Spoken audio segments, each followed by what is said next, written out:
Ba'zilar bor, namoz o'qimaganlar bilan so'rashgisi kelmaydi. Odam emas deb o'ylaydilar.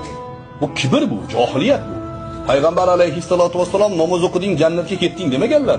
Men juda ko'p rivoyatlarni o'qib hayron qolaman. Jannatga amal kirgizmaydi. Fohisha xotin itni sug'orib jannatga ketyapti. Fohisha itni sug'orib qo'ydi. Buxoriyda kelgan hadis. Alloh taolo o'sha kishini ixlosini qabul qilib jannatga dedi. Jannat kimniki? Allohniki. U kirgizib qo'ysa men nima qila olaman, to'g'rimi? Namoz o'qib, benamozdan so'rashgisi kelmaydi. Ro'molsiz ayolni ko'rsa nafratlanadi. Unga vaqti keladi. U tavba qilib qolsa yoki u kechasi tavba qilayotgan bo'lsa-chi, ibodati bilan faxrlanmaslik kerak.